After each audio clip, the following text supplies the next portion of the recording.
কংকন পাত দেখিছা নহয়, এই যে কংকন পাত দেখিছা নহয়, আজিৰ পৰা এই কংকন পাত মই তোমাৰ হাতত কৰিলো অৰ্পণ। আৰু শুনা গোপা, তুমি কইনা বিচাৰি আছিলা নহয়, সেইকাৰণে কৈছো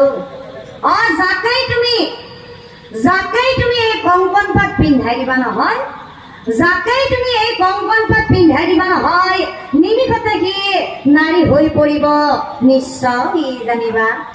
গোপা বিৰোচন, যাকেই তুমি এই কংকন পাত পিন্ধাই দিবা নহয়, নিমিষতে সি নাৰী হৈ পৰিব নিশ্চয় জানিবা। এতিয়া মই আজি ইয়াত উপস্থিত থকা আই মাতৃসকলে বুজি পাইছে না কংকন মানে কি হয়? আৰু এতিয়া চাওকচোন, আমাৰ প্ৰভু নাৰায়ণে সেই ৰজা বিৰোচনক কইনা পাবৰ কাৰণে এপাত ধুনীয়া খাৰু দিলে। আৰু সেই খাৰু পাত লৈ ৰজা বিৰোচনে কি কৰিলে চাও। কংকন লৈ বিৰোচনে ভাবে মনে বাপৰে বাপ, ইমান দিনৰ মূৰত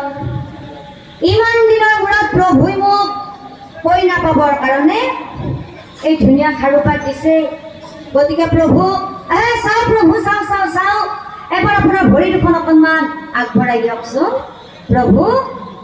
সেৱাতি কৰো প্ৰভু, সেৱাতি কৰো প্ৰভু। আৰু প্ৰভু নাৰায়ণে কি কৰিলে চাও, প্ৰভু নাৰায়ণে আমাৰ মানুহৰ মহিমা বুজি নাপায়। এক হাতে নাৰায়ণে যোৱা ৰজা যোৱা, তুমি সদায় সুখী হৈ থাকিবা, আশীৰ্বাদ দিবা।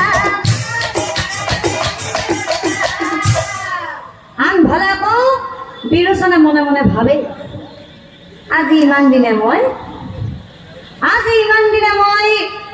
কইনা বিচাৰি হাবা ধৰি খালো, আৰু আজি মই কইনা বিচাৰি হাবা ধৰি খোৱাতকৈ মই দেখোন এই জগতৰ ভগৱান নাৰায়ণকেই এই খাৰু পাত পিন্ধাই দিব পাৰো।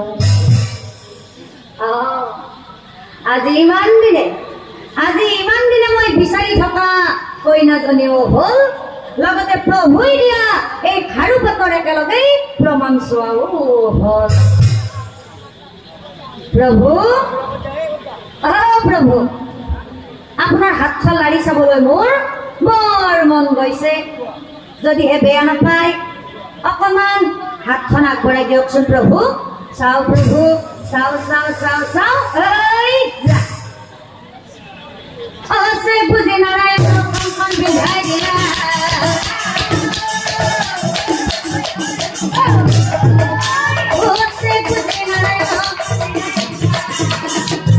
হে পৰম শ্ৰদ্ধাৰ নামভঙী ৰাইজ, এতিয়া চাওকচোন, প্ৰভু নাৰায়ণক আমাৰ দৰে মানুহ এজনে সেই খাৰু পাত পিন্ধাই দিয়াৰ লগে লগে কি হ'ল,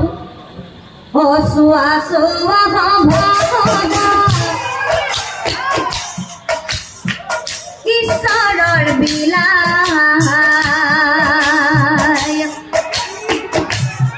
সেই খাৰু পাত পিন্ধাই দিয়াৰ লগে লগে আমাৰ প্ৰভুই গুৰু খুশি নাৰায়ণ নাৰী বয়া যায়। চলনা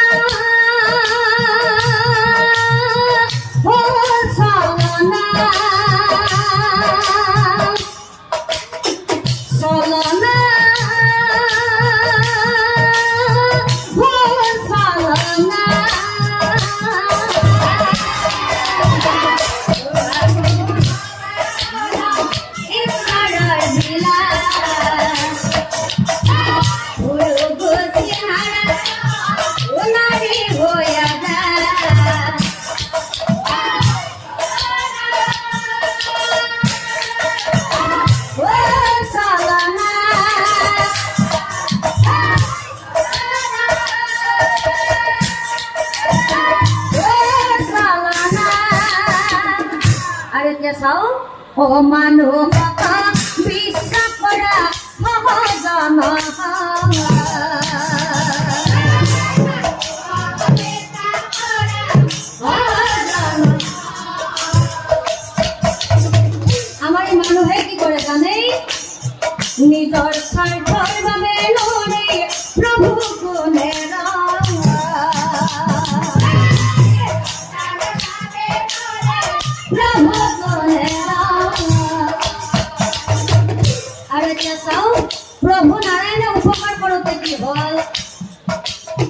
নিজৰ দৰে নিজে বন্দী হইলা দয়াময়